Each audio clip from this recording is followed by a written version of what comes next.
This story happened when I went to a famous tunnel in Kansai last summer with 4 of my friends for a test of courage. We made our way over while having drinks in the car. When we arrived at the tunnel, everyone was super excited and worked up. "Come out and face us like a man!"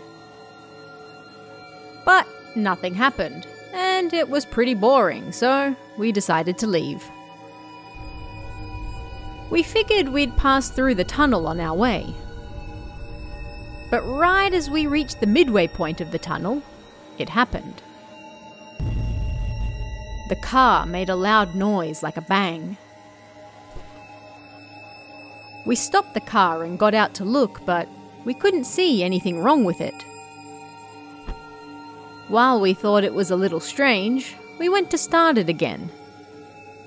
But then...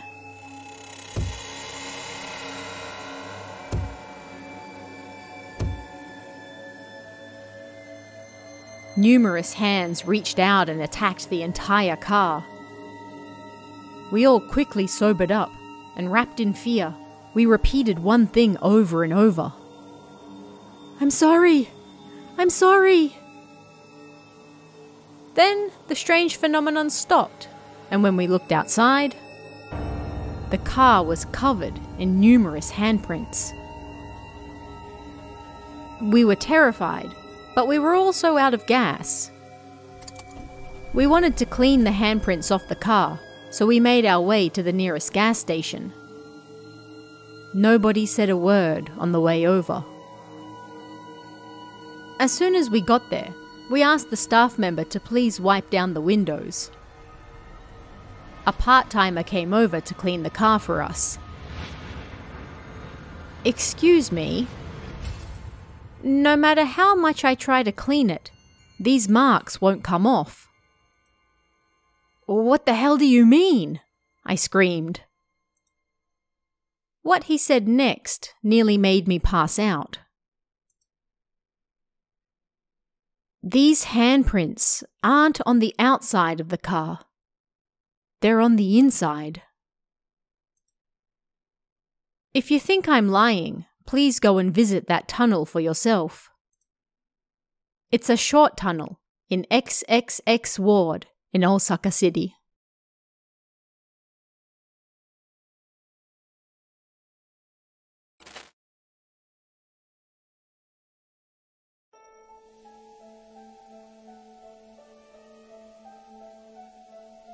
This happened when my daughter was still only 2 years old.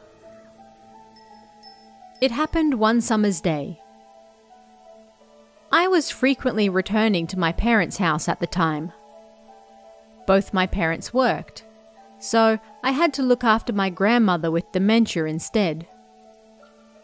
I finished the housework as usual. Then I finished all the usual preparations. Then I put my daughter on the bicycle, like I always did. We took the same route we always did to my parents' house. "It sure is hot today," I said to my daughter. The bike ride was going well. But then we stopped at a set of traffic lights. My daughter suddenly spoke up. "Not that way!" That way she spoke of was the shortest way to my parents' house. The route we always took. She'd never said anything like that before. I found that strange, so I said, "Grandma is waiting for us." Then my daughter said, "Not that way! Not that way! Mama, not that way!" The lights were about to change. I wanted to take the quickest route there. But something didn't feel quite right. Normally, my daughter would be excited like, "Let's go to Grandma's house." But she steadfastly refused. I gave up trying to cross the road. I should hear what my daughter had to say first. Why can't we go that way? Then she said, Red means bad. Right, Mama?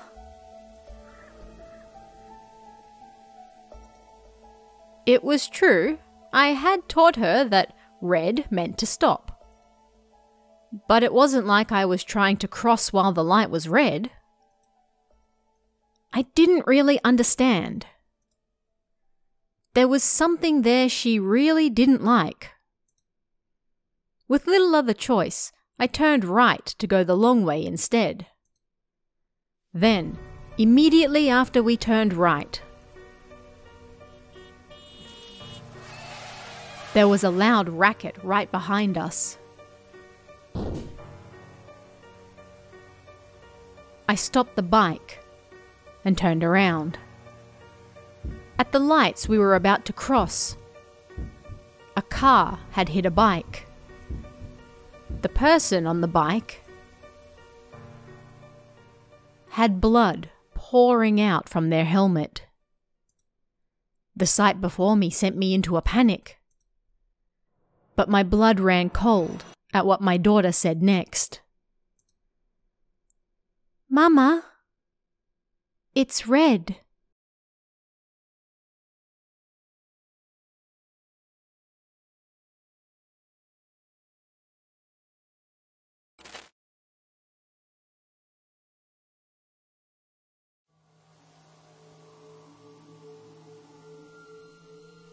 This is a story from the town I live in.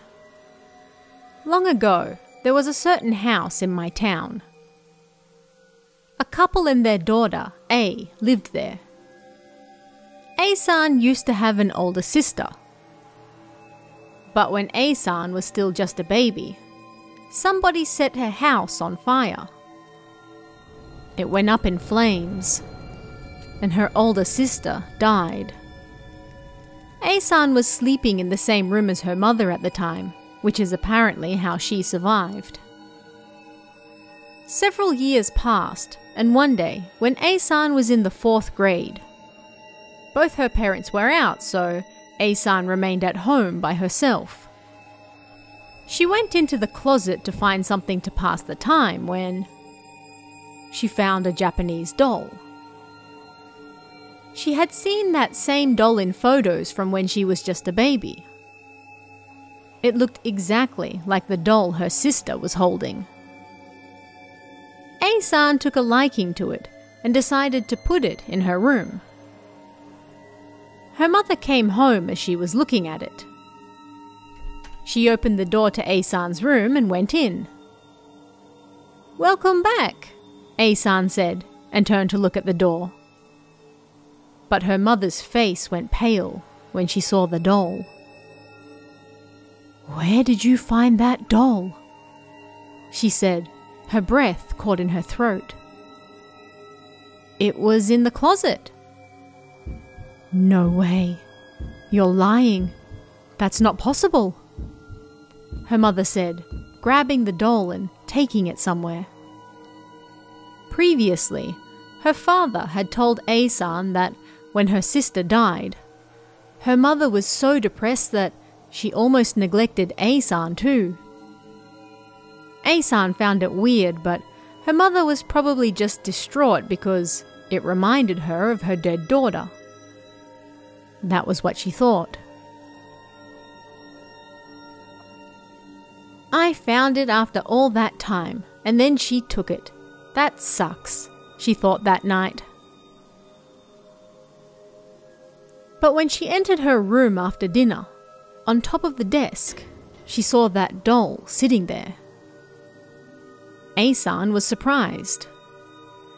She thought her mother must have put it there for her. She decided to go to bed. Around 2 a.m., A-san woke up after a terrible nightmare. She suddenly glanced at the doll, which she had placed facing the door, but now it was looking at her. She was kind of creeped out. She turned the doll to face the door again and decided to go back to bed. What she saw the next day when she woke up, though, made her scream. The doll, which she had turned to face the door, was facing her again. Hearing her scream, her mother came rushing to see what the fuss was. "What's wrong?" she said. But the moment she saw the doll, she fell speechless. Why? Why? She then grabbed the doll and ran out into the garden. A-san followed her and her mother set the doll on fire. Her breathing was ragged and she seemed terribly upset. Before long, she realized A-san was watching her and she screamed, "Hurry up and go to school!" A-san quickly got ready and then left the house. As she ate lunch that day, A-san's teacher rushed over to her, out of breath. "A-san, your mother has had an accident on her bike." A-san rushed to the hospital. "It's that doll's fault. My sister has to be haunting it. She's angry that I survived instead of her," A-san thought, unable to stop worrying about her mother. When she arrived at the hospital, her mother had hit her head, but she was otherwise conscious. Relieved, her mother then spoke to her. She told her about the accident. "That doll. I burnt it this morning, and yet I was on my way to work on my bike as usual when I saw that doll in the mirror. I was so surprised that I rode right into a car." A-san asked her a question. "Hey, just what exactly is that doll?" "That doll.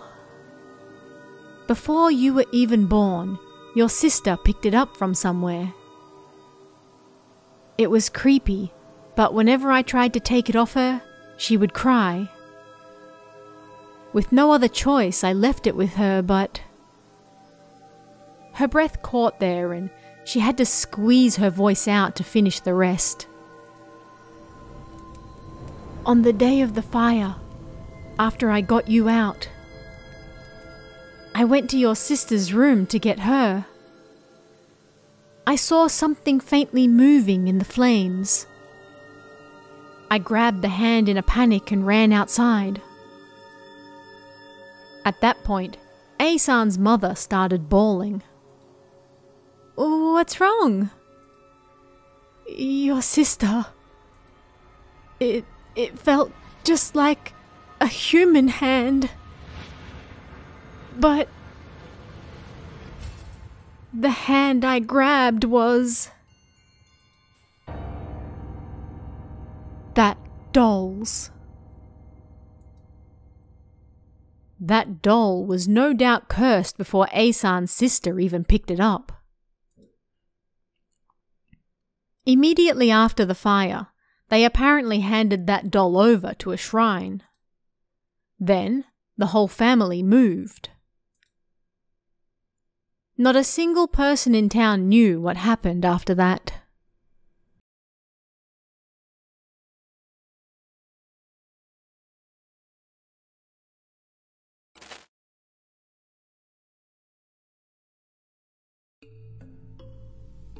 It seems that ever since I was young, I've been able to see ghosts. I've experienced all sorts of strange things too.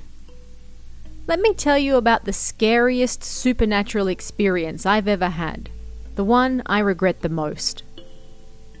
It happened when I was in the 6th grade of elementary school. I was in the brass band at the time. We were set to graduate that year. As such, we had a lot more opportunities to interact with the younger grades, and I became friends with many of them. One of them in particular, Mao-chan, alias, was 1 year younger than me, and we became good friends. We also lived near each other, so we walked home together, and often played together as well. Mao-chan was very cute.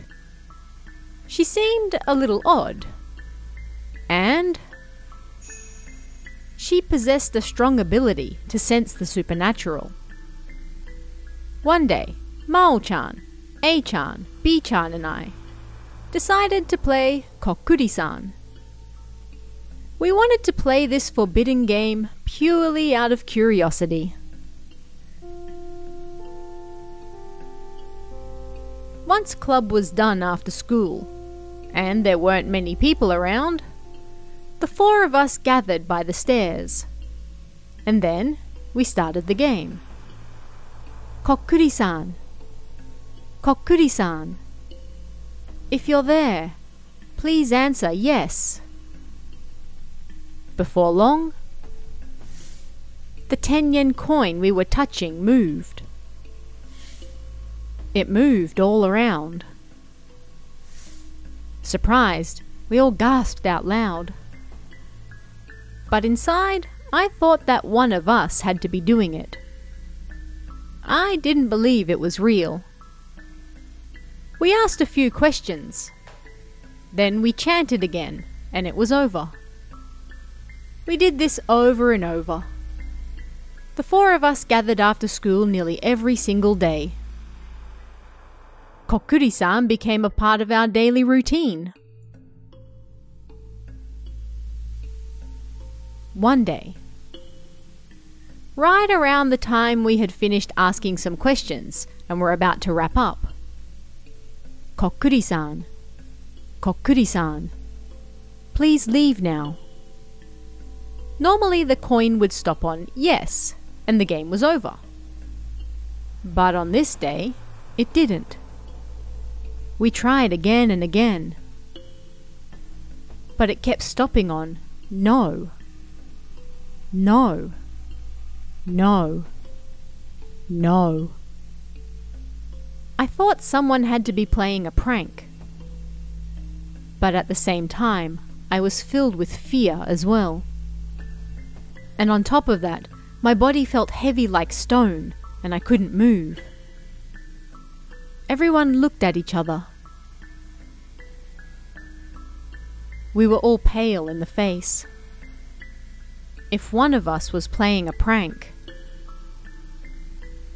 Everyone seemed normal, and yet everyone was also acting weird.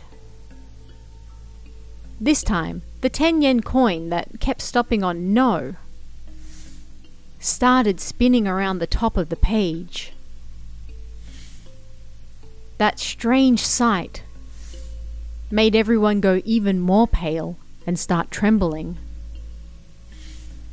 One of the kids started crying. But it was a rule that you couldn't take your finger off the coin. And so, everyone desperately tried to keep their finger on it. Then, "What are you doing? You should have gone home already. School's over." The teacher on patrol found us. Everyone, including me, was surprised by their sudden appearance. And we accidentally took our fingers off the coin. I quickly scrunched the paper up and hid it behind me. "We were just playing a game," everyone said, covering up what we were actually doing. And then the teacher left. What now? We took our fingers off the coin. We messed up the paper too. We were so scared that we made our decision through our tears. First, we had to burn the paper. Then, bury the 10-yen coin. Then the four of us would go to a shrine, with the intention of being cleansed. After that, nobody ever said they wanted to play Kokkuri-san again. And then it happened, right around the time we forgot all about it. The brass band performed at the 6th graders' farewell party every year. And being that I was going to graduate as well, it was decided that I would take part. The party started at 5 p.m. and ran until 8. And we had a great time. Then, once it was over, everyone started putting everything away. The party was held in the school gym. The instruments were kept in the multi-purpose room in the main building. That room was right at the end, near the east exit. And so, we started moving them all there. I walked down the dark hallway while talking to Mao-chan. We entered the main building under the creepy red light of the alarm. And finally, finished putting the last instruments away. Then, as we went to return to the gym, as Mao-chan stood before the entrance to the hall, she stopped. Mao-chan? I looked at her, wondering what was going on. She was staring towards the west exit. The room right down the end by that exit was the music room. It was so dark ahead of us that you couldn't see anything. Mao-chan, what's wrong? I asked again, touching her. She was trembling. What's wrong? Hey! Let's get out of here! Growing afraid, I grabbed Mao-chan's hand. But she wouldn't budge. Then she said, "Someone's coming towards us from over there. They're coming this way. They're calling us." She pointed towards the west exit, and then grinned. "There's no way. Everyone's already gone. You're just imagining it." But then I saw it. Down in the darkness. Something white floating in the air. It had long, messy hair. It was a woman, and her head kept moving back and forth. And she was clearly coming towards us. It felt like all the blood drained from my body. I couldn't stop shaking. But I also couldn't take my eyes off her. I pulled Mao-chan's hand like I'd gone crazy, and ran as fast as I could down the hall. We went back to the gym. "Mao-chan! Are you okay?" I looked at Mao-chan, out of breath, and she looked like nothing was wrong at all. She was her usual self again. "What's wrong?" "You're strange," I said, and Mao-chan smiled, making me feel better. I convinced myself that it was just a dream. I started junior high after that, and a year passed. I was speechless. The normally bright, cheerful Mao-chan was nothing like how she used to be. Her hair had grown past her backside and was a mess. And there was something creepy about the look on her face as well. I hadn't seen her since that day. I decided not to bring that topic up again. I looked a little into it after the fact. And apparently, Kokkuri-san used these 3 particular kanji. The kanji for fox, dog, and tanuki. Apparently, it was an animal spirit. But in some areas, Kokkuri-san was treated as a kami. And apparently, it was said that Kokkuri-san was actually Oinari-san.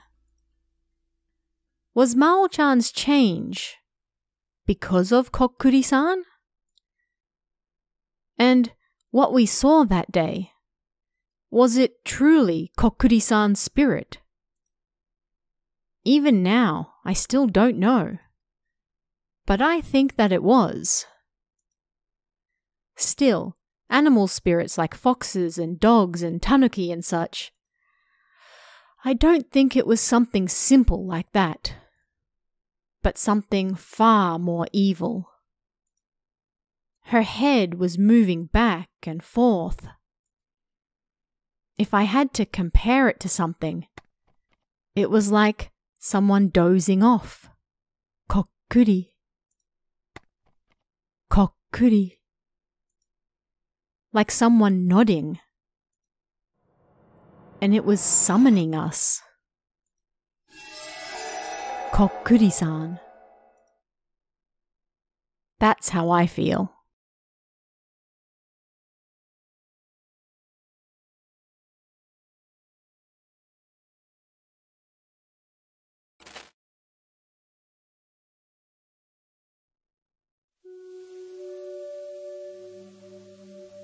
This is something that I experienced 2 years ago. My hometown is Kei Village in Nagano Prefecture. My girlfriend at the time lived in Ai City in the same prefecture. To see her, I had to pass over the ridge. It took around an hour and a half by car. One Sunday night, I was on the way home from her house when it happened. It had just stopped raining outside, and a faint fog hung in the air. The elevation was already pretty high, so I didn't think much about it as I drove. But then, as I approached the ridge, everything suddenly got very foggy. I could barely see in front of me. But as I drove, I finally saw the top of the mountain. Then, as the fog started to let up a little, right in front of me, the figure of a woman in a red dress suddenly appeared. Surprised, I turned the steering wheel before I could stop myself. But I was too late, and I hit the woman. I broke out in a sweat. I couldn't speak. Even now, it's completely unforgivable. But I was so confused. And the thing I was most worried about was what would happen to me now. But a few minutes later, alongside the sound of the rain, I started to calm down. I had to check whether the woman was okay or not. So I quickly got out of the car. However, the woman was nowhere to be seen. I looked around, but not only was there no woman on the road, there was nothing there at all. I definitely felt and heard hitting something. Finding it strange, I checked the front of the car. However, as you might expect, there was no sign of damage whatsoever. I had definitely felt and heard it. But the reality was that I hadn't hit anyone. The whole situation felt very odd. And so I decided to go home. On the way, this never usually happened, but I passed my sister in the car too. I thought about how rare that was. And then I arrived home. I'm home! My mother jumped up and came over. Oh, it's you! Why did you say that so suddenly? And why do you smell so strongly of perfume? I hadn't put any perfume on. And my girlfriend didn't really like it either. My mother's exclamation was unexpected. I returned to my room, and as things settled down, I got a call from my sister. This is what she said. "Who was that in the passenger's seat when you were driving?" "The person in red." "Did you bring your girlfriend back?" I was at a loss for words. I had nothing to say.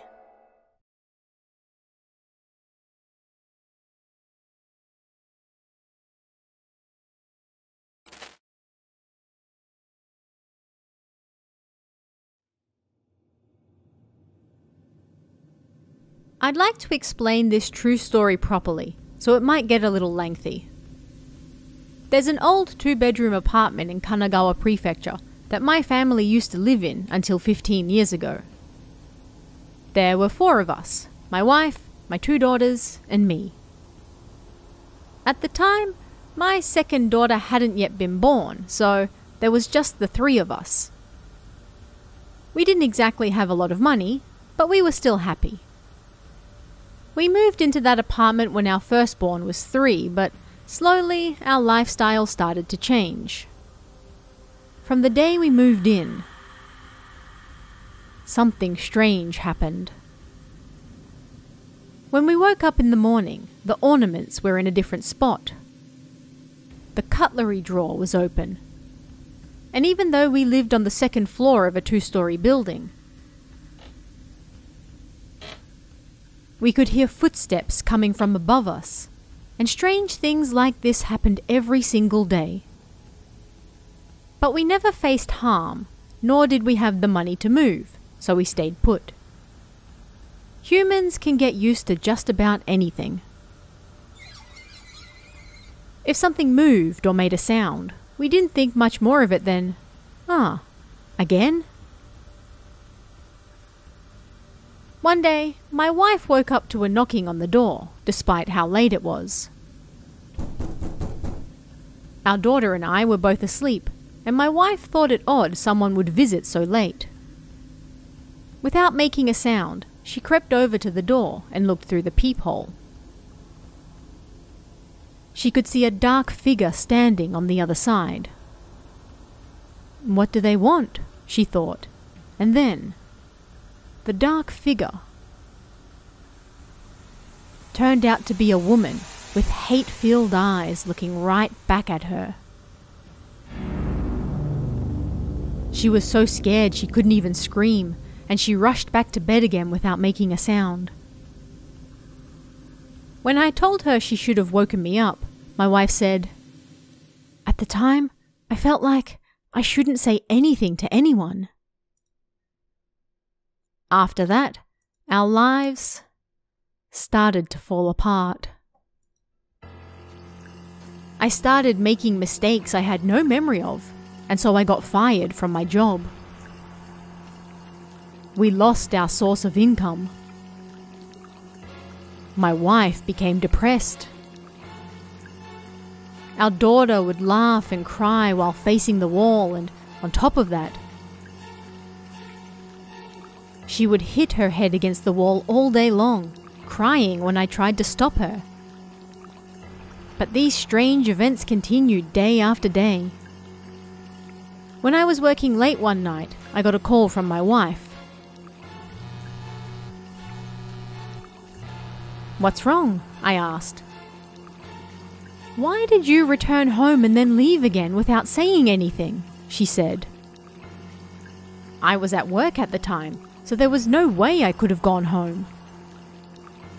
But these calls came from my wife night after night.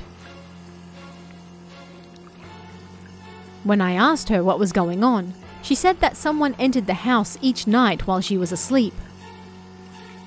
This person would enter the bedroom, and then the other room, and just walk around before leaving. I thought it was just a side effect of my wife's depression. On one of my days off, my wife returned to her parents' house with our daughter and I stayed alone in the house. I struggled to sleep late that night, and as I tossed and turned in bed, I heard the front door unlock, then open, and someone came inside. I thought that maybe it was a thief, so I suddenly readied myself for what was to come. The presence entered the other room and walked around and around. Anger welled within me, and I burst into the other room holding a knife. Nobody was there. I checked the door, and it was still locked. I was afraid, and yet I recognized that this was what my wife was likely talking about. Someone had definitely come in and was walking around the other room. Looking back on it now, there was no way for me to know someone was walking around that room without actually seeing them. But I did know. Lots of other hard-to-explain events happened in that apartment every single day, and our family grew cold. There was talk of divorce, and my wife tried to end her life. Our daughter went mad, foaming at the mouth and passing out. At any rate, we hit the bottom of the barrel.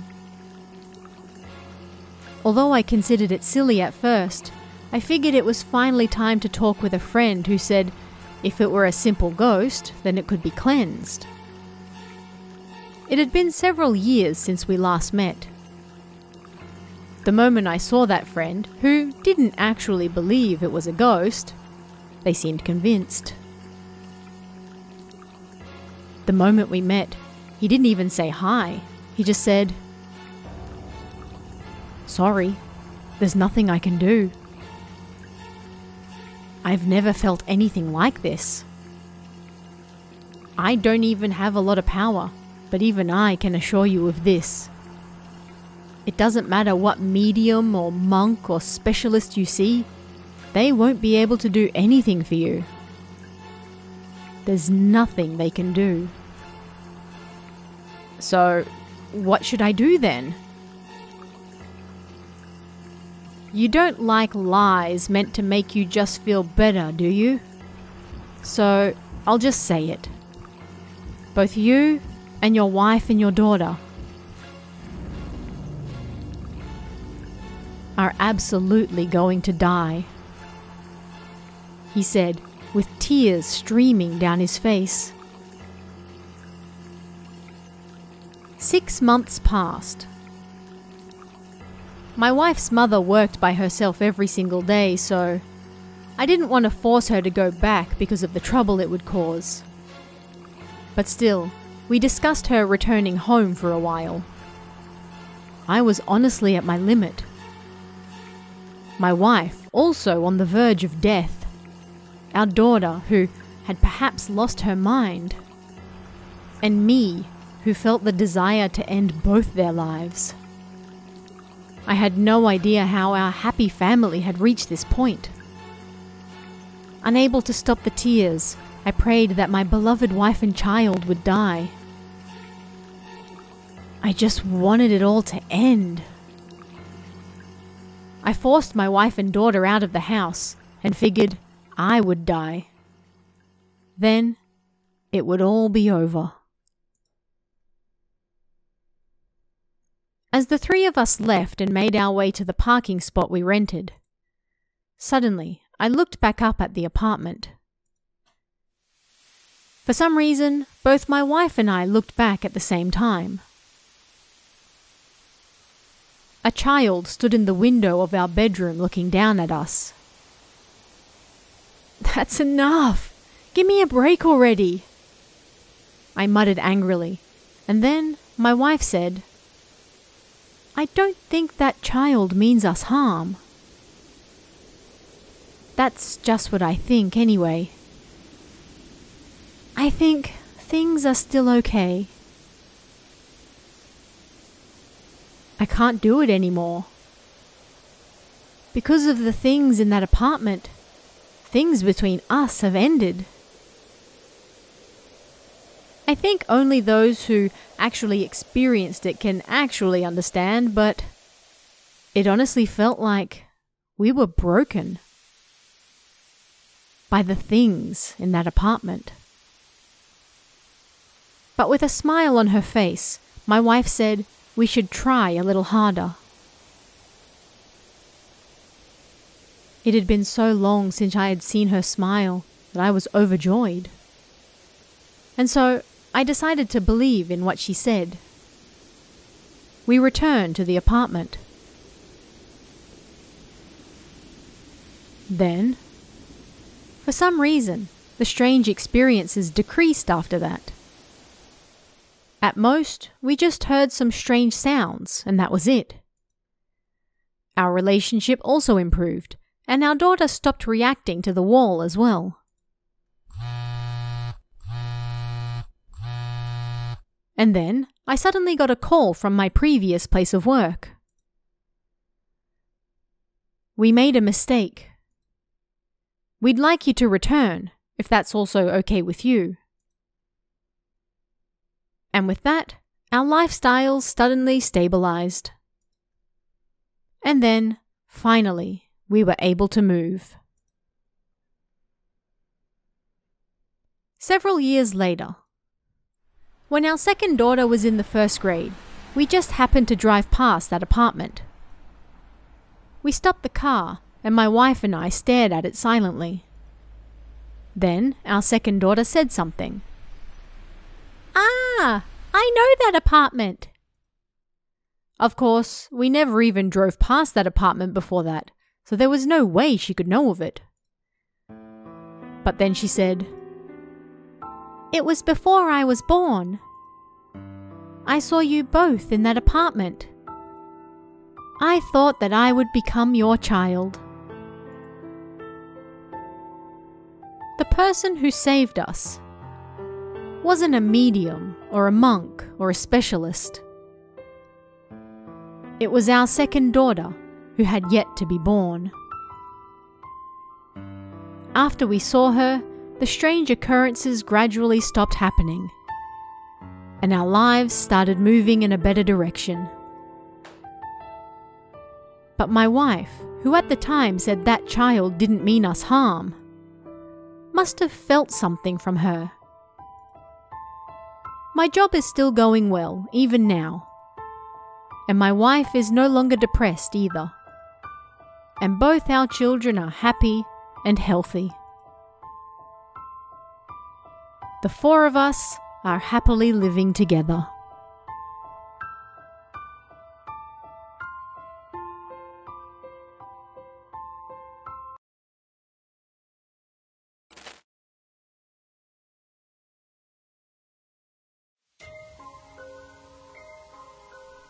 For some reason, there were lots of small shrines near where I grew up. Among those, the Inari shrines really stood out. I often played there when I was young. And one of them in particular had a dog. And for me, who loved animals, it was my favourite spot. But that dog didn't really like me. I was in the first grade at the time, and until that dog passed away of old age when I was in the second grade of junior high, it always bared its fangs at me. It wasn't like the dog hated people. When I was on my way home from club activities with a friend and we dropped by, the dog would bark at me. But it would nestle up close to her, and that made me kind of jealous. At first, I thought it was barking because I was looking down at it. But before long, I realized something. The dog's ears would lie flat, and it would lower its tail. And it trembled as it barked. The dog was barking at me because it was afraid of me. My friend jokingly said, "Your face is scaring it, haha." But the peculiar way in which the dog trembled in fear left me speechless. I laughed to cover it up. Feeling down, I returned home, and Then as I was eating dinner with my family, I suddenly asked a question. Is my face scary? What's this all of a sudden? My mum said with a laugh. If anything, your face looks gentle and kind. But the dog at the shrine is afraid of me. That would definitely hurt your feelings, yeah. At that moment, the atmosphere surrounding us seemed to freeze. And my usual taciturn grandfather said just one thing. Which shrine? The one by the Y junction on the way home from school. Did something happen there? Although I didn't believe in ghosts or monsters, I did like scary and strange stories. And so, the different atmosphere in the room excited me a little. Ah, that dog, my grandfather said with a nod. And then he started eating again. If something does happen, make sure you tell us. Otherwise, I won't be able to sleep. You don't need to know why. The expression on his face when he said that was powerful beyond words. I didn't ask any further questions after that. That night, after I took a bath and was passing by the living room, I heard my family talking. The whole family never gathered at this time to talk about something, so I decided to check it out. I couldn't clearly hear them, but it seemed they were talking about me. There's no way that Riku... They were talking about me, but I'll use a fake name instead, of course. Do you really think so? It was mostly my grandparents talking. It seemed my mother was just listening to them talk. What are they talking about? Although I had questions, I was afraid to speak to my family, so I went straight to bed. After that, things in the house never seemed to calm down. My family always seemed to fuss around me. The only time I ever felt calm around the house was when I was playing with our pet squirrel and rat. One day, I was riding in the car with my grandmother. Then, from out of nowhere, I could smell strawberries. That smells nice. Did you buy some strawberry perfume? They're in the boot. Oh really? I love strawberries. I can't wait. They're not ripe yet. So wait just a little longer. My grandmother muttered that my sense of smell was getting stronger, but she seemed somewhat sad about it. My sense of smell was getting stronger? The way she said it made me suspicious, but I didn't think too deeply about it. But then one day, something terrible happened. My pet squirrel was horrifying to look at. It had been eaten. My rat's cage was next to it, so I glared at it, figuring they must have fought when the squirrel escaped. I picked up the pieces, heartbroken. With clenched teeth, I realized something felt wrong. Something was stuck in my teeth. I pulled it out. And it was a piece of skin with fur attached. For a moment, nothing made sense. Panicking, I rushed to tell my family about what just happened. Unexpectedly, they took what I said at face value. Then, my grandfather spoke. Riku, this may be a little cruel, but it seems we'll have to tell you anyway." "What?"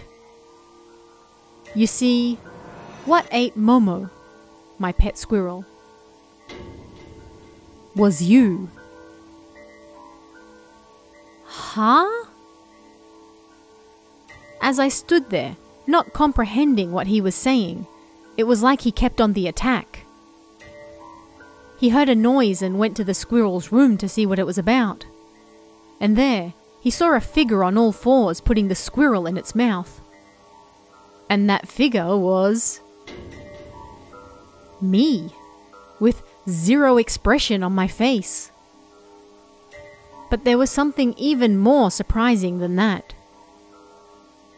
You are possessed by a Kitsune spirit. You have been since you were born. I'm possessed by a Kitsune? It sounded stupid. But even if it wasn't that, I had still started to notice that something actually was wrong with me. The next day, my grandfather invited the head priest from the Inari shrine to our house, and I was locked in a room for the entire night. "It might not work, but let's try an exorcism first," my grandfather said. At first, everyone seemed to have given up. But the still young priest was full of life and determination. "So you're the Kitsune child, huh? All right, I'll fix you right up." Huh? Could he not call me that? I thought. Even now I still clearly remember it. Then I was locked in the Japanese-style room and made to spend the night in there. Locked alone in there was terribly lonely. And to distract myself, I started looking through everything in the room. The cushions, desk, etc. that we always used now looked like entirely different things. There were 2 plates on top of the desk. One looked to have chicken meat and the other water. Is that animal feed? Do they think I'm a dog? I thought angrily and lied down. How much time passed after that? When I opened my eyes, I was surrounded by my family. When I met my grandmother's eyes, she awkwardly looked down. My mother was crying. My grandfather held my hand and kept saying it would be okay and not to worry. I sat up, and when I looked around the room, I was shocked. The doors and paper screens were all torn and damaged. The tatami mats were all split and a mess.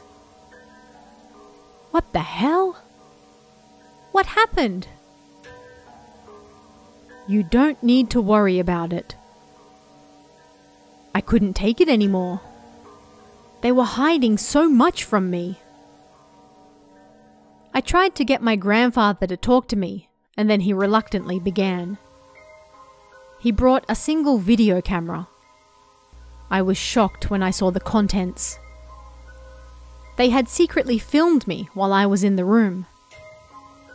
Everything I did that night had been captured. It was all normal up until I fell asleep. But not long after that, I suddenly stood up. I grabbed the untouched chicken meat and started gobbling it up like a wild beast. After that, I looked around the room. I started throwing myself against the door.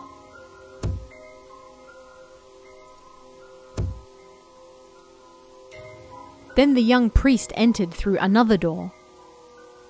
"So, you've finally revealed your tale,"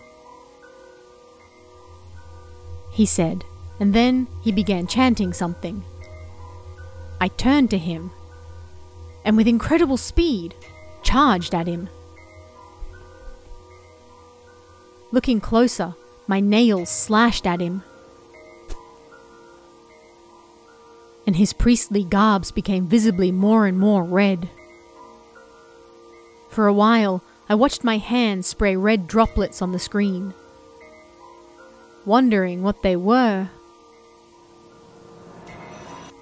Then I started licking it. I smiled widely. I stopped the video right there. Feeling sick, I ran to the toilet. I later heard from the priest, after his wounds healed, that Inari worship was strong in the area I was born. And on very rare occasions, those who worshipped Kitsune would sometimes give birth to a child housing the spirit of one. The Kitsune is a guardian spirit. They said something like that. Normally, this would lead a family on the path to happiness. Yet, my Kitsune had a difficult personality, and as I grew, it grew with me. It became able to control me. Of course, hearing that right out of the blue wasn't exactly the easiest thing to believe. To start with, our family didn't worship Inari anyway, nor did we have any relationship with them. It all sounded so stupid. I thought that what I saw in the video had to be me sleepwalking or some other illness.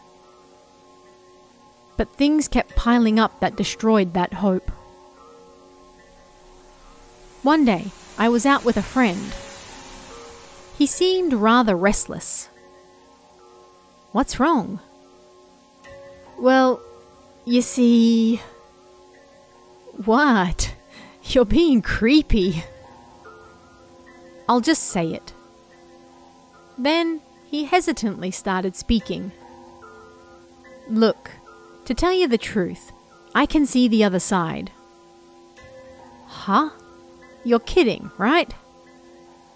No, and I've never said anything until now because I thought you wouldn't believe me. But there has always been this Kitsune following you around. I was shocked, but I pushed him to keep going.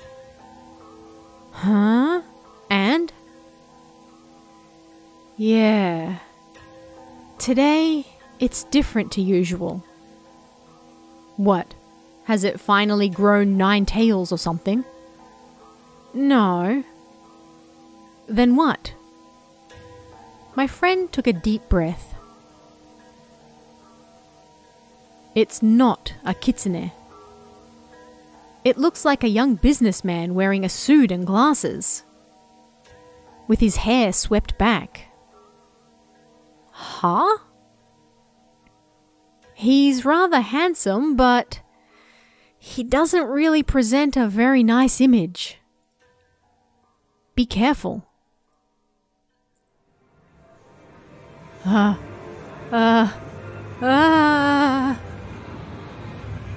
It hit me with perfect timing.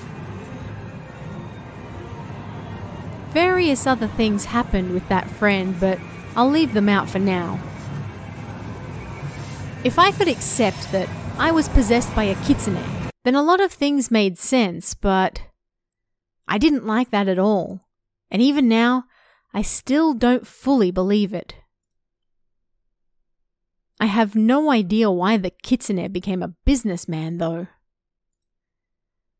But even so, I've been forced to realize that each day it strengthens my intuition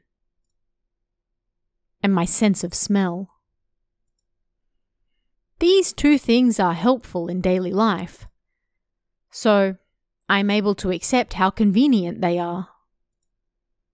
And somehow, I'm still living life.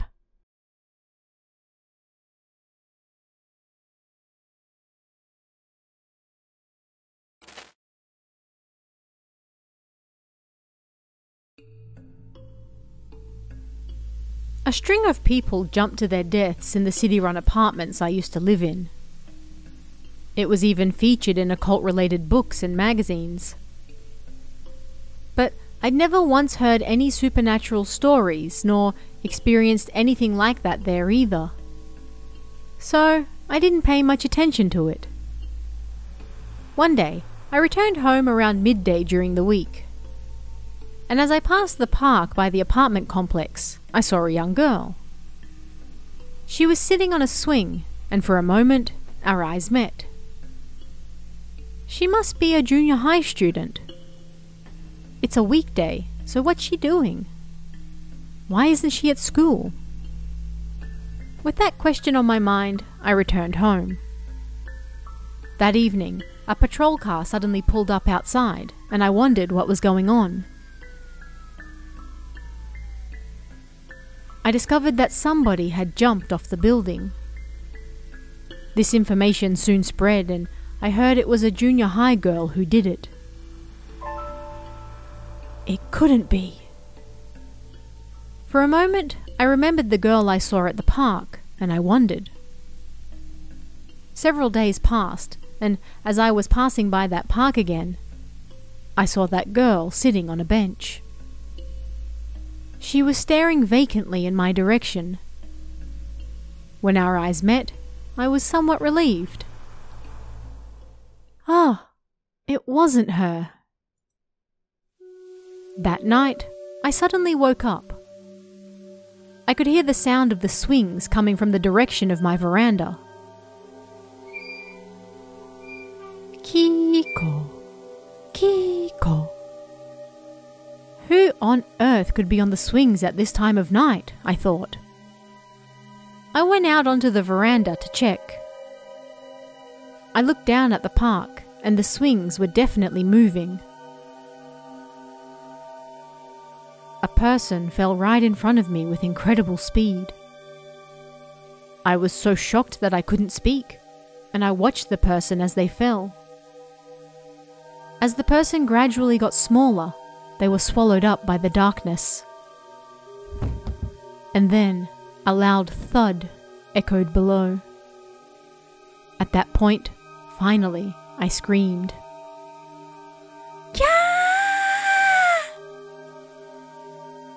Hearing my screams, my husband came running out onto the veranda. "What's wrong?" I collapsed on the veranda and finally told him what happened. Somebody fell. My husband immediately went down to the first floor to check. But he said something interesting when he came back. There was nobody there. We lived on the 8th floor. Plus, if someone fell from up there, it wasn't like we could help them anyway. But there was no evidence that anybody had jumped. I went to check myself in the morning as well, and there really was no evidence of jumping. Thinking about it again, we were on the 8th floor with the window closed. There was no way I could have heard the swings from up there. Around this time, we started having relationship issues. I was having strange dreams, perhaps because of so much stress. But after that, I had the same dream numerous times. Then one day, a short while later, I woke up during the night.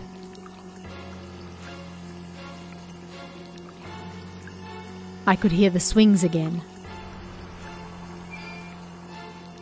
Kiko, Kiko. As soon as I heard it, the memories of that day came flooding back. I worried what would happen if I saw the same thing once again. But at the same time, I had to check, and so I went out onto the veranda. At that moment, a person fell right in front of me. It was followed by a dull thud below. Thud. It was for just a moment, but this time I was able to confirm who it was. It was a girl with long hair wearing white pajamas. Because it was only for just a moment, I wasn't able to see the look on her face, but It seemed to be that girl I saw sitting on the swings during the day. I woke my husband up and told him somebody fell again. "I'll go check," he said, and went outside. But again, there was nothing there. And this strange event started happening 2 or 3 times a month. Whenever it happened, I would suddenly wake up during the night. I would hear the swings, and then the girl would fall. I didn't want to see it anymore, so I stopped going outside. But I could still see the silhouette of a person falling past the curtains. Even if I closed my eyes so I couldn't see it, I could still hear the thud down below. This time, I closed my eyes and covered my ears so I wouldn't hear anything. But with seemingly perfect timing, the moment I opened my eyes and removed my hands from my ears, the person fell. When it first started happening, I woke my husband up each time. "It was a dream. You're just tired," he'd say, and he didn't believe me. After that, I wasn't able to sleep anymore. I developed insomnia, scared that if I fell asleep, I'd suddenly wake up hearing the sound of that swing again. Because this had been troubling us for so long, gradually, I started to become depressed as well. I wanted to get out of this situation as soon as possible, and I begged my husband over and over for us to move. But we didn't have any savings, so he just ignored me. My parents had already passed away, so I had nobody else I could rely on. It would cause a problem for my husband's family too, so I had nowhere else to go. Bit by bit, I started to think that if I could stop that girl from jumping, then maybe I could stop all of this from happening anymore. Looking back on it now, I don't know how I came up with that theory. But I was close to my breaking point, so if I didn't do something, I feared I'd go mad. And so, that idea seemed to possess me. One day, I woke up during the night again. I could hear the swings. Kiko, Kiko. Thanks to my exhaustion and lack of sleep, I was barely even conscious. Let's end this right now, I thought, and I stumbled out onto the veranda. Then I leaned over the railing and reached my hand out and tried to stop the girl from falling. As I was doing that, I saw the girl falling from above me. But I didn't think I'd reach her, so I stood on the railing. And I reached out for her again, thinking I might reach her this time. Something yanked me back onto the veranda. My husband was there with tears in his eyes. "I'm sorry. I'm so sorry." It was a cold winter's night, and so the cold coming in from the window I left open woke him up. When he saw me apparently trying to jump, he panicked and rushed to stop me. He had also been troubled by our marital issues, and he apologized over and over again for brushing me off so much. The next day, we left that apartment and moved into a weekly rental for a while. Then, we finally moved out. I stopped waking up during the night after that, and I never heard the sound of the swings again. Nor did I see that girl jumping either. As we were moving out, I heard something from a neighbor. Apparently that girl I saw on the swings really did kill herself. All that time I was unable to stop her, and I think she was upset at me for that. And I also think that all the deaths at that apartment complex were caused by people who were angry about the same thing.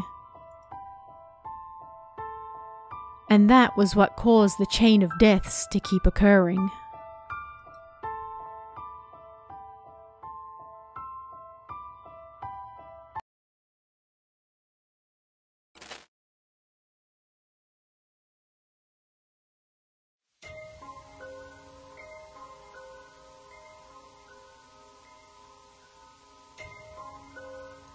Do you want to visit a ghost spot or something?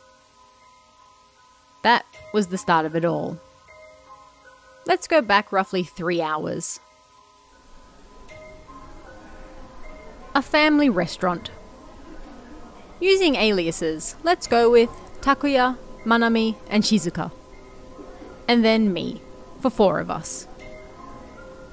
Even though we were meeting up, it wasn't like we actually had anything to do. We were talking about who had gotten married, and work, and that sort of stuff. Usually we went home after we had nothing else to talk about. But not on this day. I got a call from a younger friend. Apparently they were with someone else. And seeing as it had been a while, they wanted to meet up and hang. Well, it's not like there's anything to do in the countryside, even with larger numbers. And, just like every other day, we had nothing to do. We were bored. Then Takuya said something. Do you want to visit a ghost spot or something?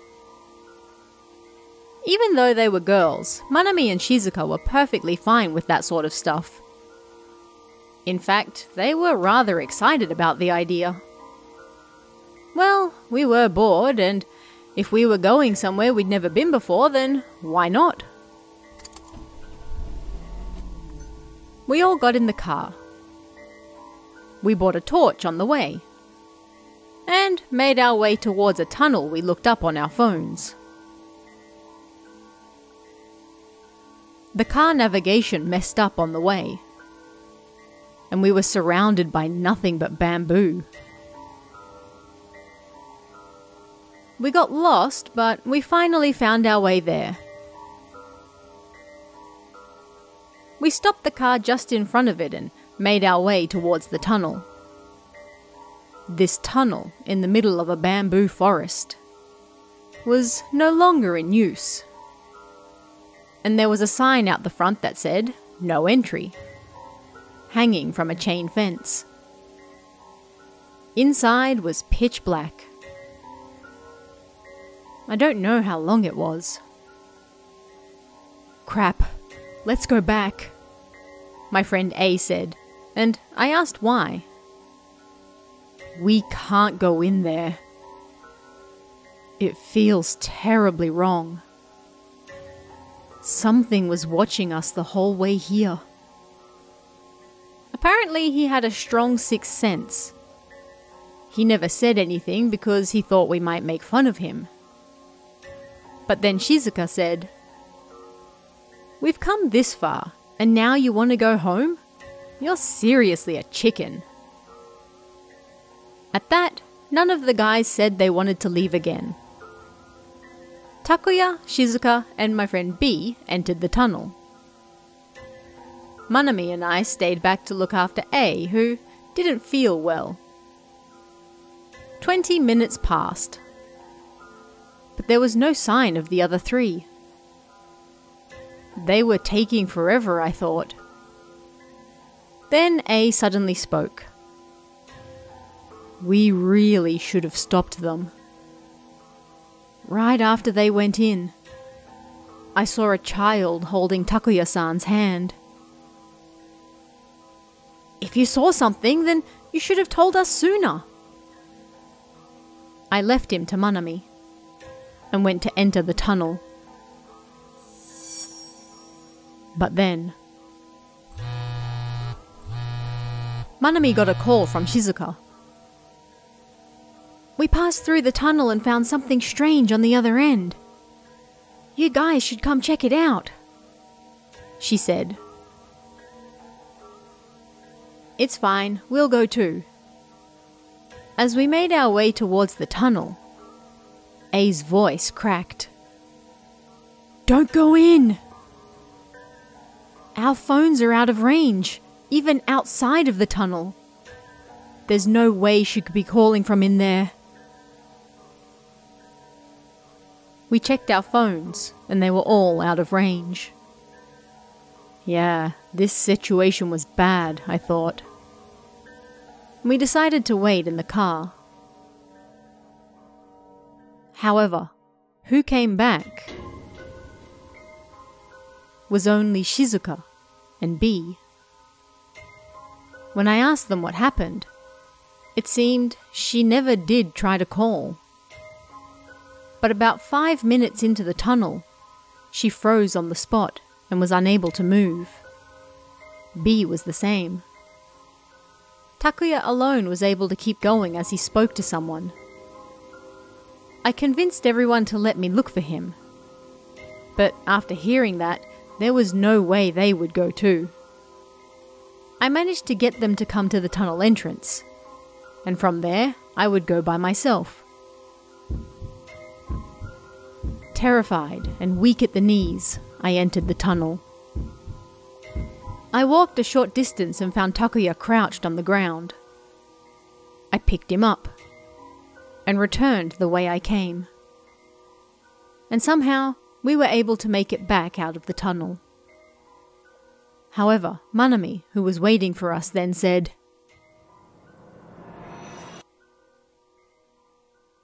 "Who is that you're carrying?" At the same time, she pointed to my back. I passed out. I was taken to the hospital after that. There was a bruise on my back when I came back too. And we still don't know where Takuya is. Shizuka and B, who both went in the tunnel, lost their minds, and they're currently hospitalized. If I try to contact Manami, all she says is, "A girl has come to play," and that's it. I can't get in contact with B anymore. The search history of that tunnel also disappeared from my phone. The thing I brought out of the tunnel that day was no doubt something I really shouldn't have.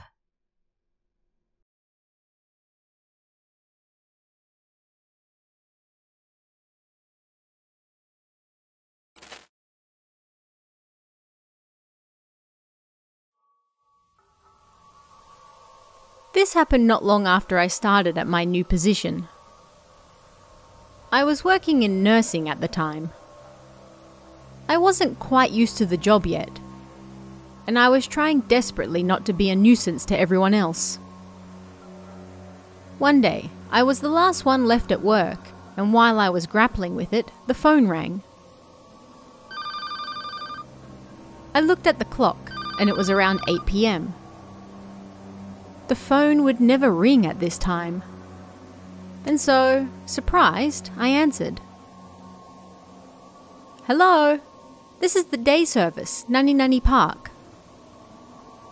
A kind old woman spoke.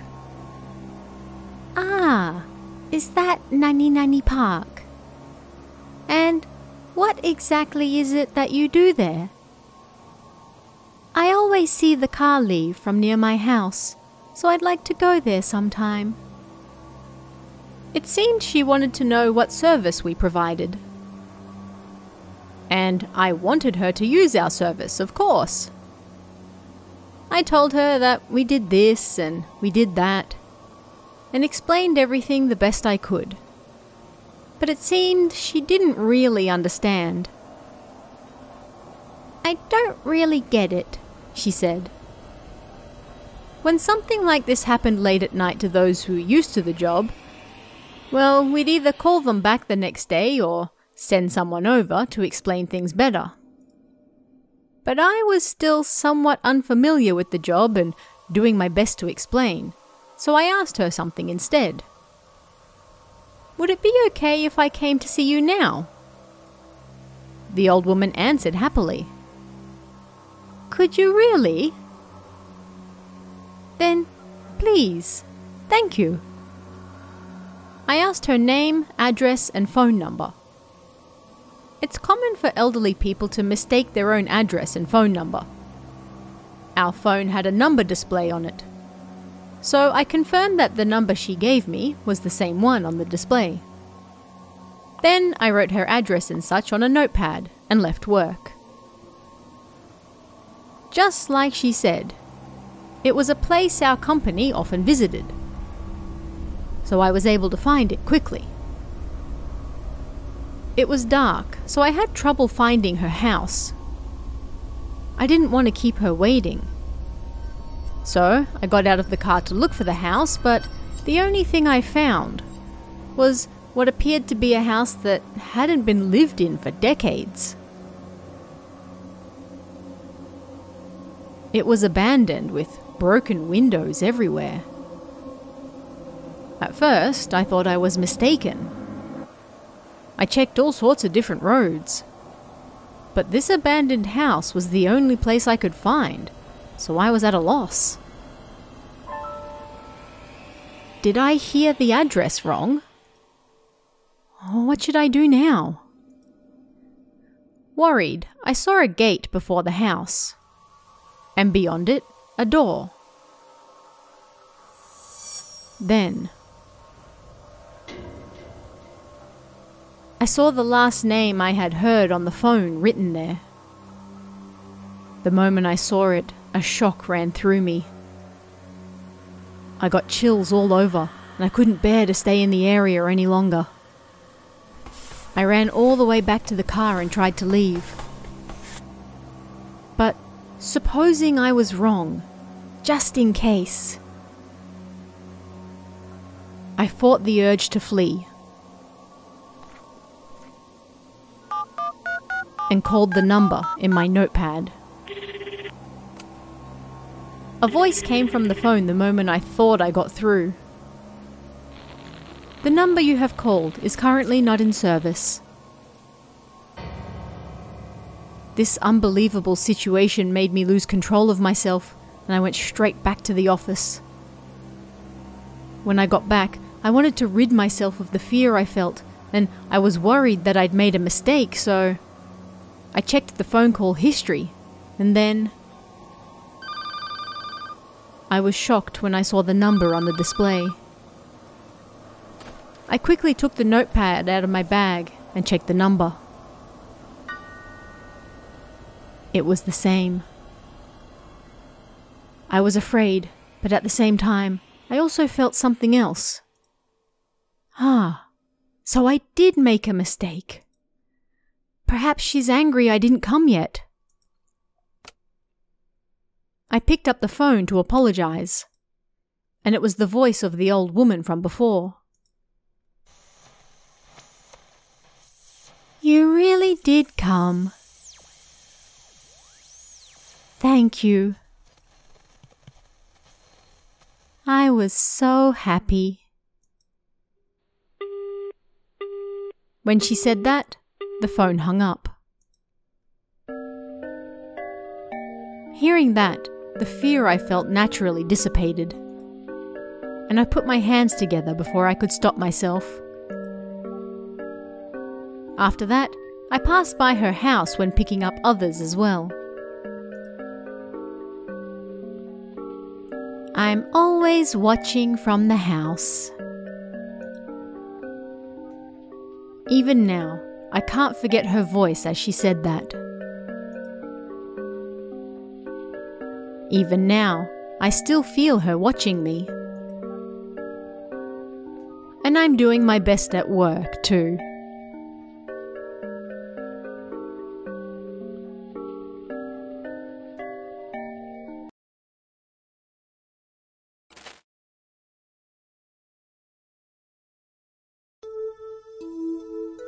This happened when I was in junior high. It's frightening once you understand what's actually going on. I lived in an apartment complex in Nani City. I rode my bike to the municipal junior high I attended. There was a parking lot for bicycles below our apartment complex that had a roof, so it was quite convenient. One night,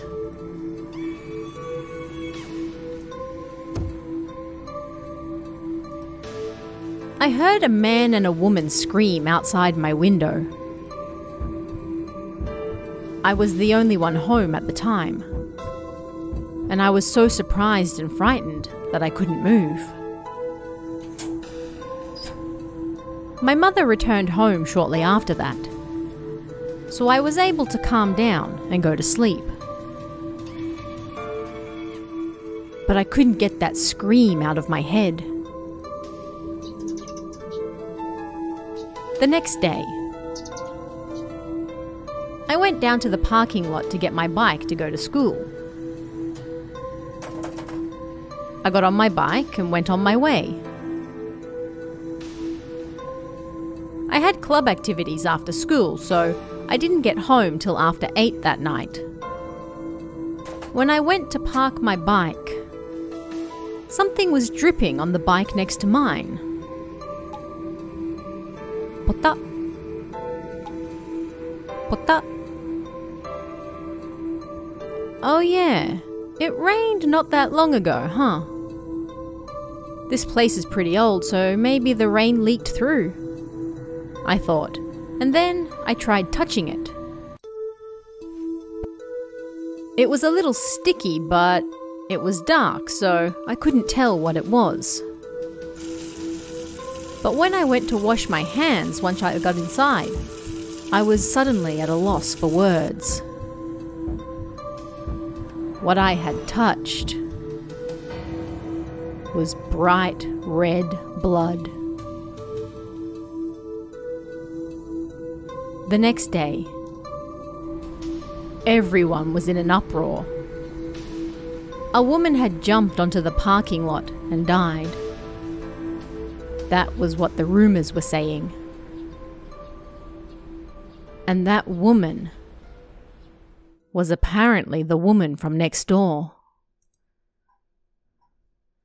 And the man in that apartment had apparently hung himself.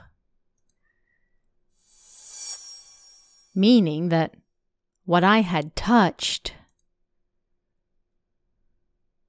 well, you understand, don't you?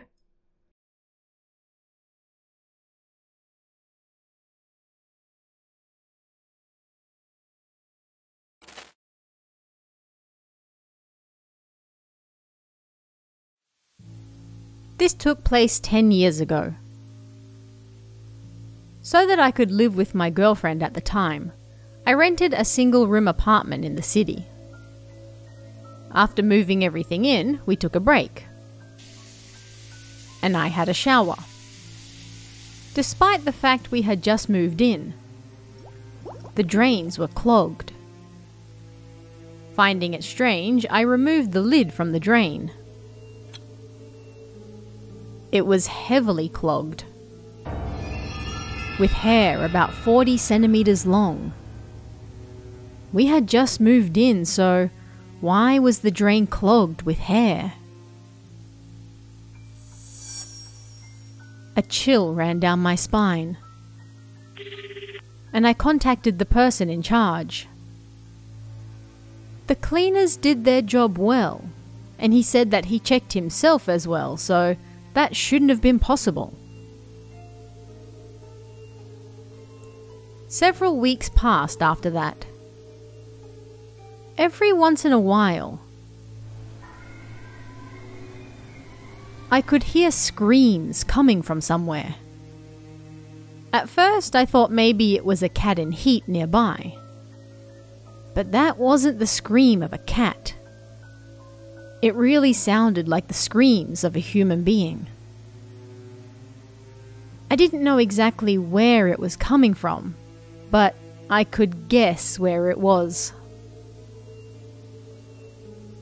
It was a room on the first floor. The front door to that apartment had a piece of paper stuck to it, requesting the repayment of debts. Something didn't feel right about it. One day, I visited a neighbor who lived closer to that apartment than I did. Have you heard a strange voice coming from that room? But they hadn't. Due to the building's layout, we had to pass by that apartment whenever we left or entered the building. every time I passed by it, I heard a scream back in my own apartment that seemed to gradually be getting louder and louder. It was a scream that no doubt sounded like the one someone would give at the end of their life. No matter how many times I heard it, I never got used to it. And it was an awful voice. Hearing that voice all the time while living in that apartment was really starting to take its toll on me.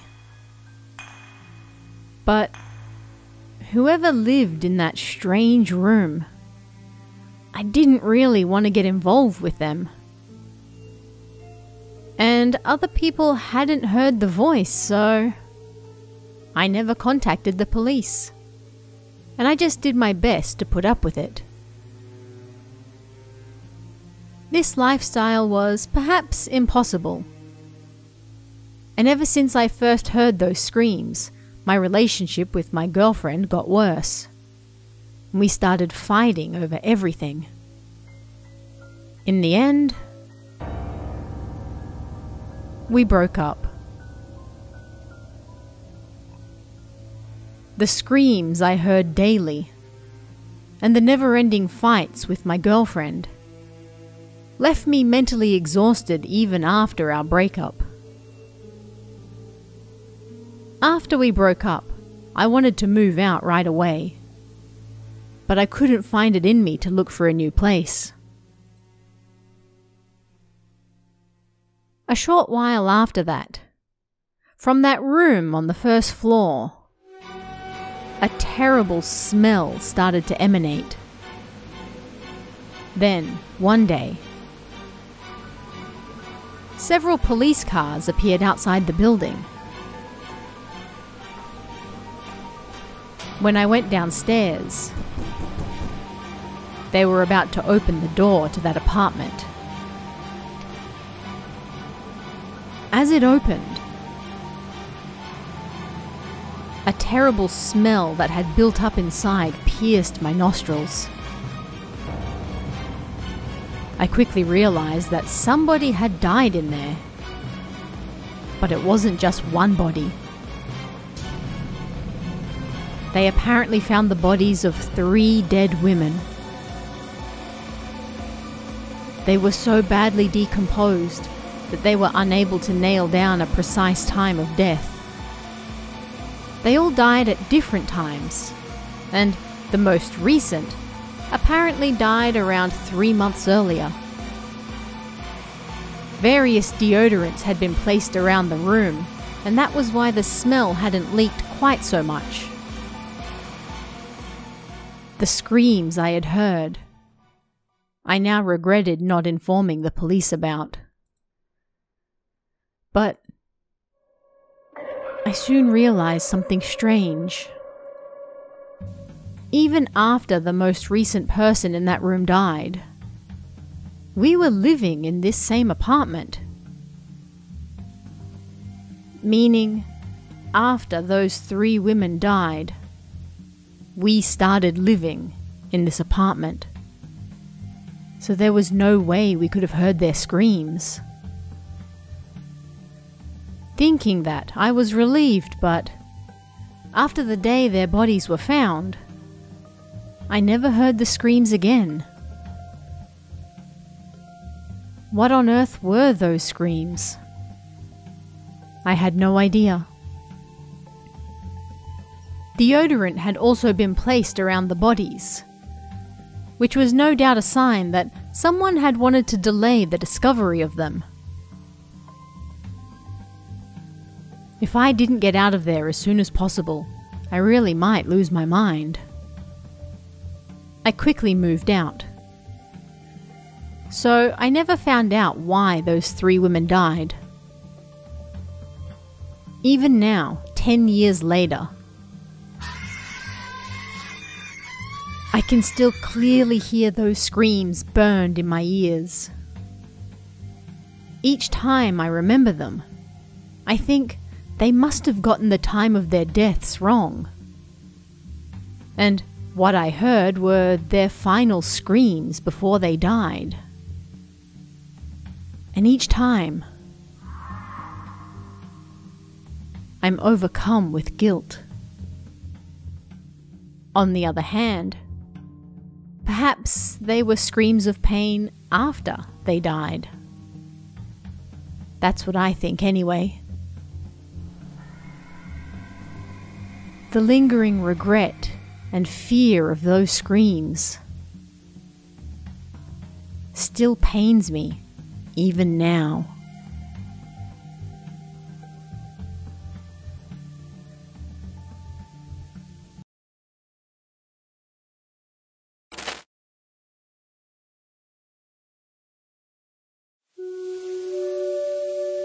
This happened to me about 10 years ago. At the time, I was working as a taxi driver in the city. For roughly 30 years or so, I'd never once experienced anything supernatural, nor did I believe in it either. You know those scary stories you hear about all the time? Like someone who disappeared inside the taxi, or the seat being soaking wet, etc. I never once had any experience like that. It was during the middle of September, I think. A little after 11 p.m. I was driving down a main road towards the center of the city. Then, in front of a convenience store, a young woman around 25 or so stopped me. I didn't sense anything strange about her. She was your average young woman. I stopped the car in front of her and opened the door. As though accustomed to the process, she told me where she wanted to go as she got into the car. To XX. To reach her destination, there were several different ways we could go, so I asked her, "Which way would you like to go?" She smiled affably and answered, "I'll leave it up to you. I'm not in a rush." "Well then, is XX Road okay?" "Yes, that's fine, thank you." Up until that point, nothing strange happened. We conversed like normal, and I didn't sense anything strange at all about her. This might sound a little rude, but where she got on and where her destination was were relatively close. Close enough that the meter would barely rise. She was the type of passenger who would generally leave no impression whatsoever. But she was very sociable, with a pleasant smile, so the drive was rather nice. Then she said something shortly before we arrived at her destination. "Please stop here." I stopped the car alongside a gap in the guardrail, and she paid the fare. After she got out of the car, I did a U-turn and stopped the car. I entered my daily report, and when I looked back up, the woman was already gone. She had time to disappear into the buildings, so I didn't think much of it. But near the telephone pole where she got out, I saw some flowers dedicated on the ground. I didn't think it had anything to do with the woman, but it didn't exactly make me feel very good, so I quickly drove away. A few seconds later, the car navigation suddenly started talking. The company I worked for had an automatic radio dispatch that connected through the navigation, meaning the navigation would guide you all the way to the dispatch location. The navigation started talking, but I hadn't received anything over the wireless. So I thought it must have been sent to the wrong car by mistake. At any rate, I decided to go over and check it out first. But the location the navigation was guiding me to was clearly the same spot where I had just picked up the young woman. Bit by bit, the convenience store from before came into view. Your destination will soon be on the right, the navigation continued. I could see a figure standing in front of the store. I started sweating all over. Just like before, the same woman was standing there. Turn right here. The car navigation continued. But I ignored it. I pressed down on the accelerator. Sped past. No matter how close the locations were, there was no way she could overtake the car. And I had no memory of her passing by me either. At the end of the day, it was just my intuition.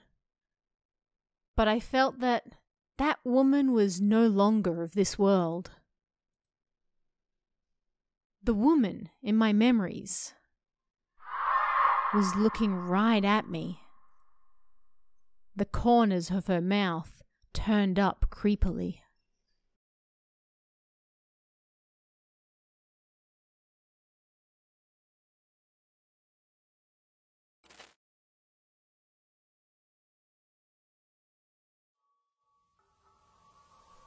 This is a story my friend told me.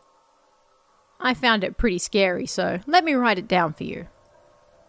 This story happened to a couple one summer's day. A, the boyfriend, and B, the girlfriend, went to karaoke together. They accidentally missed the last train. They had no other choice but to stay in a love hotel for the night. But it was a Saturday night, so there wasn't a single available room anywhere. A mentioned to B that maybe they should go to a manga cafe or something instead. But B didn't want to go because she wouldn't be able to sleep there. And so, lacking options, they decided to look for a regular hotel that still had an available room.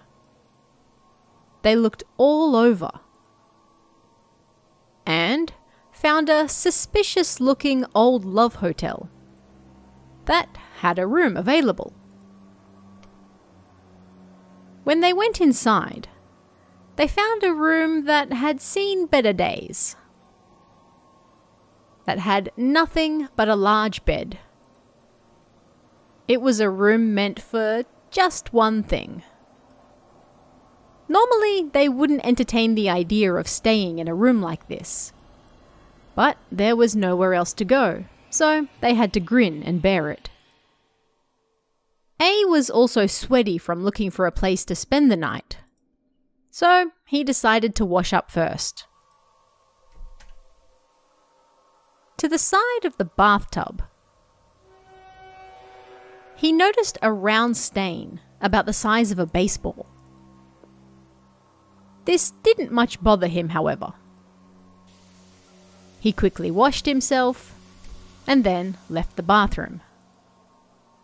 "Why don't you have a bath too, B?" A said. But B seemed to be too busy reading something and didn't answer him. She was reading that thing you often see in love hotels. The messages left behind in a notebook by previous guests. Before long, with the book opened on a particular page, she silently handed the book to A. He read it and it was covered in stains here and there, and the writing was so messy it just looked like scribbles. But there was a message that said, "This room is dangerous." It really is haunted, just like the rumors say. If you're reading this, you need to leave immediately. If you absolutely must stay, then you must follow these 4 rules. You must keep the bathroom door closed. If you don't, then he'll appear.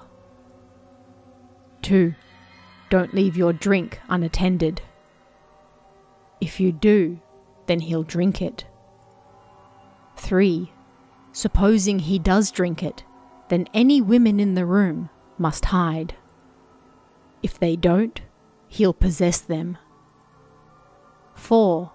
If you are possessed, you must place a cup of water in the bathroom right away and chant the sutras. If you don't, you'll be killed and turned into a Daruma Head. This was followed by a chant written in katakana. No maku, sarabatata, gyakute byaku.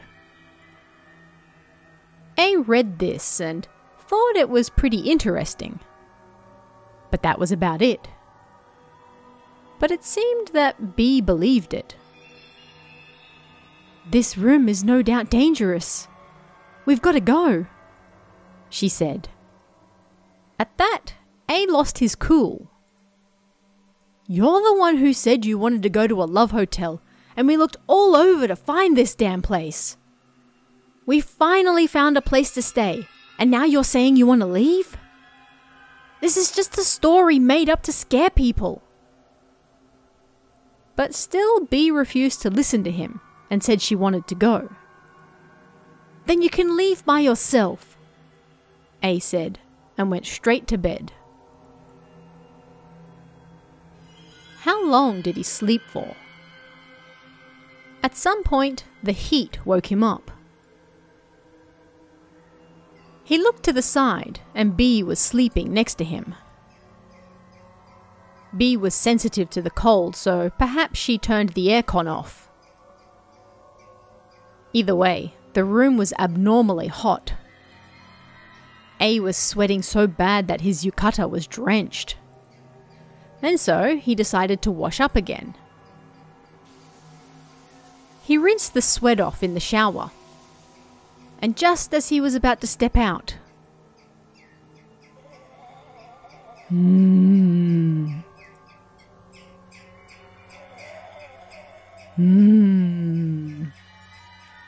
he heard what sounded like a thickly muffled scream. Wondering what it was, he stepped out of the bathroom, but nothing looked different. He turned the aircon on, then got under the blanket again to sleep.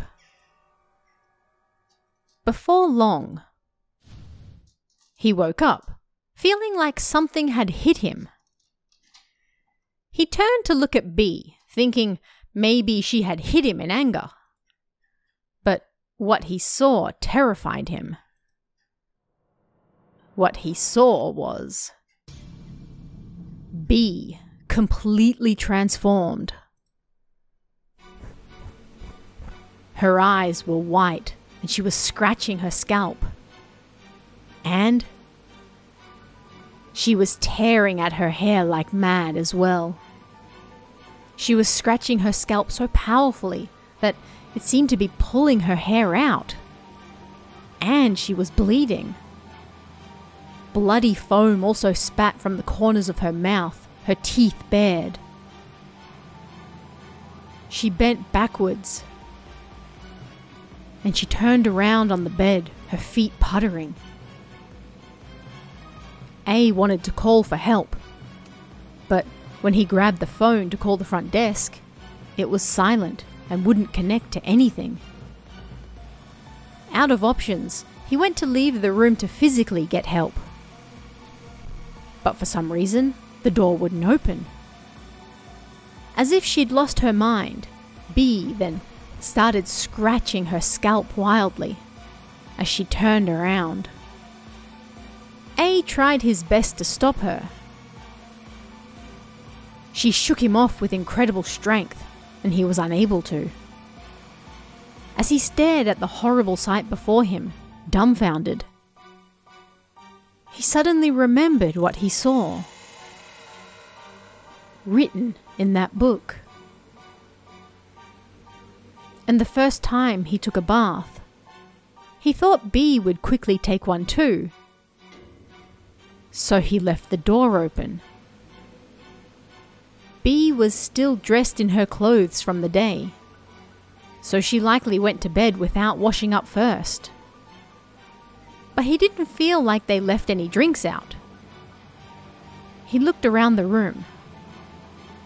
On a small desk by the window, maybe it came from the installed fridge or something, but there was a can of beer sitting there.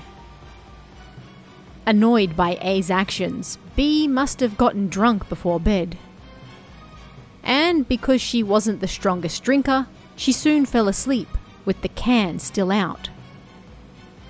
And when he saw her the second time he washed up, she was sleeping with just a thin blanket covering her stomach. Those conditions written in the notebook, they had met all of them. He didn't think it could be true, but B was acting like she'd gone mad right in front of him. So he couldn't help but believe it. He didn't know what would happen to B at this rate. He decided to try what the notebook said right away. He filled a cup with water from the sink and went into the bathroom. And then he saw that baseball-sized stain from before had gotten bigger, about the size of a sink.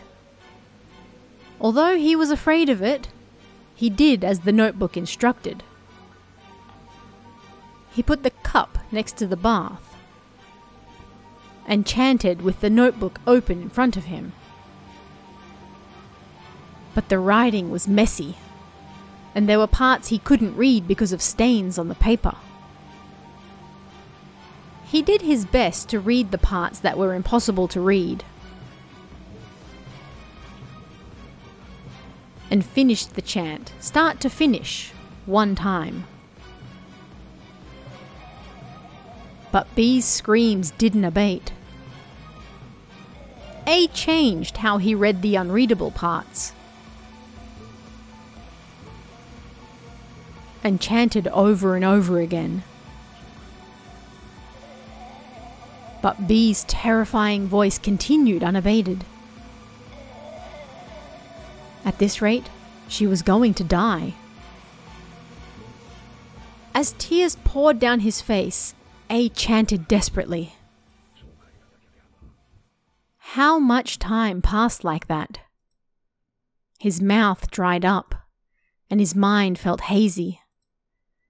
At some point, he realized B's screams had stopped. He stepped out of the bathroom to check on her. But there he saw B, her eyes white.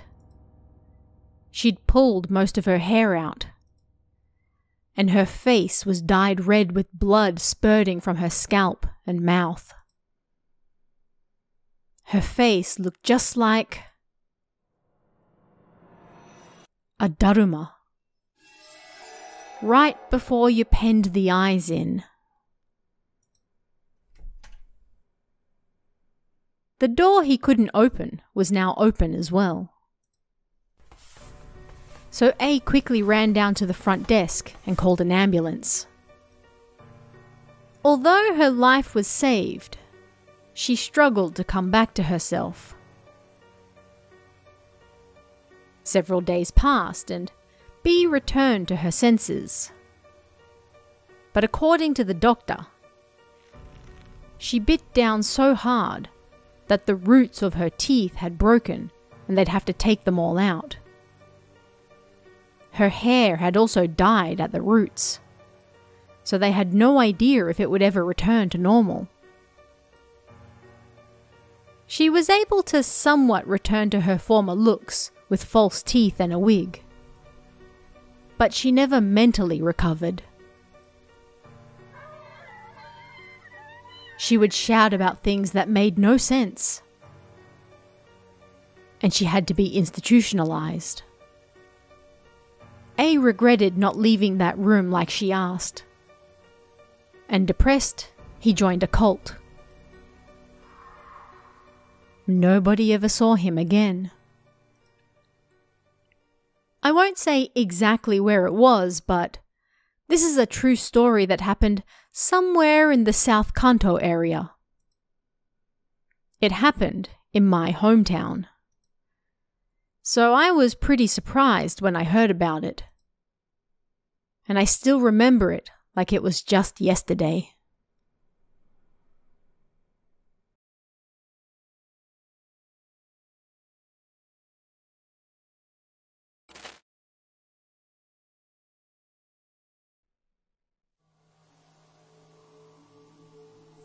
I've lived in the countryside ever since I was a child. And I grew up there. All around us, there was nothing but men and women in their 50s and 60s. I wasn't able to make many friends. I always played at the river near my house. This river often flooded after it rained, so my mother always told me to be careful. One day, I was playing at the river like I always did, and a boy around my age came over to me from behind saying something. "Let's play." I didn't know who he was, but I was just young at the time, so I was happy to make a friend, and we played the day away. I think about 2 or so hours passed, and as soon as the boy said, "I have to go home now," I turned around and he was already gone.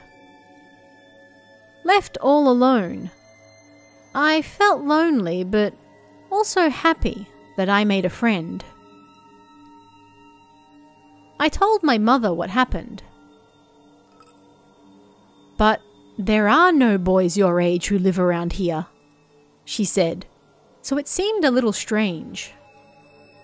But after that, I kept things quiet from my mother and kept playing with that boy. As I grew up, of course, that boy grew as well, but for some reason, there wasn't much difference in our heights, and his face and voice resembled me as well. At the time, I was in the 1st grade of junior high, and of course, I started to question things. Why does he look like me? Even if I asked him that, he just ignored me.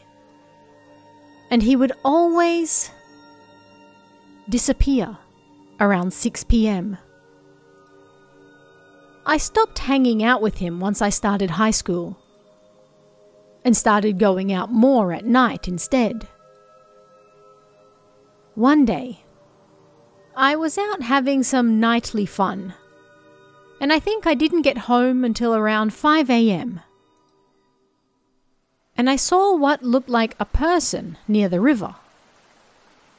I was intrigued, but I ignored them and kept walking. But then, someone suddenly grabbed my hand and pulled me into the river. The hand gripping me was rather strong, and it seemed impossible to shake them off. Because it had rained the previous day, the river had filled up quite a bit, and I couldn't touch the bottom. At this rate, I'm gonna drown. But I was unable to fight back. And just before I passed out, I was able to see a little of the person's face.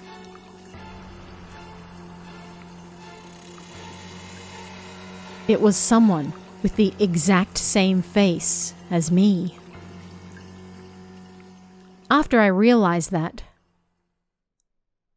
I lost consciousness. When I woke up, I was in the hospital. My mother, father, and older sister were there. I asked them who saved me. They said a middle-aged man and woman were out walking early, and they saved me while I was drowning. The events of my childhood, and the boy who grew up just like me, and what happened when I drowned. I told them all of it. As she listened, my mother started crying. She said, I had a twin brother who died. It was the first time I'd heard any of this.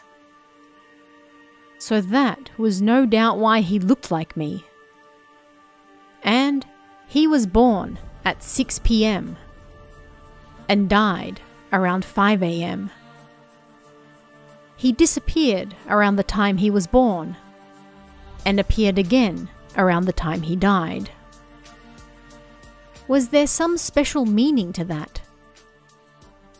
Even now, both my hands have bruises from where he grabbed me. And I still see him even now as well. The next time he grabs me, I don't think I'll survive.